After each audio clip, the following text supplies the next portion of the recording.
Anda kembali di CNN Indonesia Live dan berikutnya saya ajak Anda untuk memperbarui perkembangan data kasus COVID-19 di dunia dan juga Indonesia. Kita buka datanya yang sudah dihimpun oleh CNN Indonesia.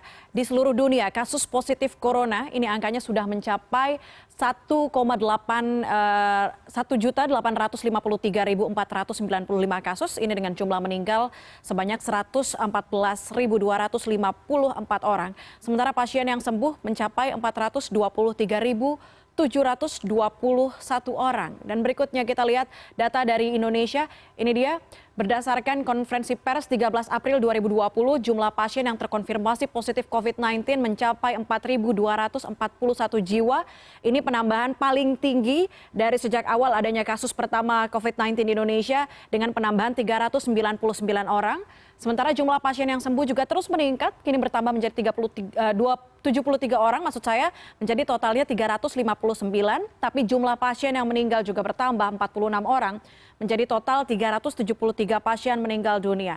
Nah, nanti kita akan perbarui datanya sesuai dengan konferensi pers yang akan dilakukan oleh juru bicara penanganan COVID-19 Ahmad Yuryanto sore nanti. Dan berikutnya, pemerintah melalui Kementerian Kesehatan telah setuju permohonan Gubernur Jawa Barat Ridwan Kamil melakukan pembatasan sosial berskala besar atau PSBB untuk mencegah meluasnya penyebaran COVID-19. Pemprov Jawa Barat akan memberlakukan kebijakan ini mulai Rabu 15 April mendatang. Bantuan dari provinsi insya Allah di hari Rabu Kamis pada saat diberlakukan PSBB. Gubernur Jawa Barat Ridwan Kamil akhirnya menetapkan pembatasan sosial berskala besar atau PSBB di 5 wilayah Jawa Barat, yakni Kota Kabupaten Bogor, Kota Depok, dan Kota Kabupaten Bekasi yang akan dilakukan Rabu 15 April mendatang. Menurut Ridwan Kamil, selama PSBB, tes masif sebagai metode pelacakan virus akan dimaksimalkan. Penerapan PSBB di zona merah itu akan dilakukan secara maksimal.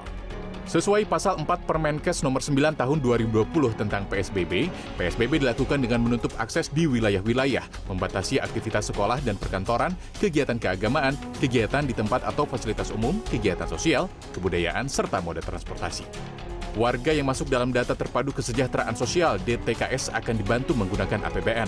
Sedangkan warga yang rawan miskin akibat wabah virus corona serta perantau juga akan diberi bantuan. Bantuan itu datangnya bervariasi waktunya. Bantuan dari provinsi insya Allah di hari Rabu Kamis pada saat diberlakukan PSBB, bantuan sembako, logistik, dan tunai sudah bisa dikirimkan di daerah Bodebek. Menyusul seminggu kemudian menurut laporan bantuan dari pemerintah pusat.